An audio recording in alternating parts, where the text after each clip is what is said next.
ఏరు దాటేదాకా ఊడ మల్లయ్య, ఏరు దాటినాక బోడి మల్లయ్య. ఎందుకు చెప్పను ఈ సామెత? అవసరం ఉన్నప్పుడు ఒకలాగా, అవసరం లేనప్పుడు ఒకలాగా మారిపోతారన్నమాట జనాలు. ఫర్ ఎగ్జాంపుల్, నీతో అవసరం ఉందనుకోండి, ఈ భూమి మీద నీ అంత మంచోళ్ళే లేరన్నట్టు ప్రబోధిస్తారు. అదే వన్స్ నీతో అవసరం తీరిన తర్వాత ఈ భూ ప్రపంచం మీద నీ అంత చెడ్డోళ్ళే లేరన్నట్టుగా ప్రబోధిస్తారన్నమాట. సో వాళ్ళకి కావాల్సింది ఏంటి? అవసరం మాత్రమే. మనుషులతో పని లేదు, బంధాలతో పని లేదు. ఎక్కడ పోతే మనకేంటి, ఎవరు ఎలా పోతే మనకేంటి, మన అవసరాలు తీర్చుకున్నామా, మనం పక్కకు జరిగినామా మెల్లగా అన్నట్టుంటారన్నమాట ఇవాళ రేపు జనాలు. ఎందుకో నాకు చెప్పాలనిపించింది చెప్పేసిన. సరేలేండి, ఇంకా పక్కన పెడితే రెసిపీ విషయానికి వస్తే, రీసెంట్ టైంలో నా మోస్ట్ ఫేవరెట్ రెసిపీ అనంటే ఈ మెంతి కూర. ఒకప్పుడు ఈ మెంతి కూరని చూసి అసలు ఈ కూర తింటారా అని అనేదాన్ని.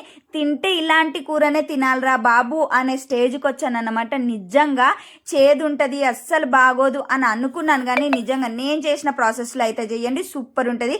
చాలా సింపుల్. మనం డైలీ వండుకునే కూరలన్నీ ఒకే ప్రాసెస్లో ఉంటాయి, కాకపోతే మనమే భయపడతాం అన్నమాట. కాకపోతే ఇందులో ఉన్న రాళ్ళు ఏరడము, రాళ్ళు కడగడం పెద్ద పని అండి, కానీ ఇష్టంతో చేస్తే ఏ పని అయినా సరే కష్టం అనిపించదు. ఏమంటారు మీరు కూడా? సో కమెంట్ చేయండి, నేను కూడా తెలుసుకుంటా. Bye bye.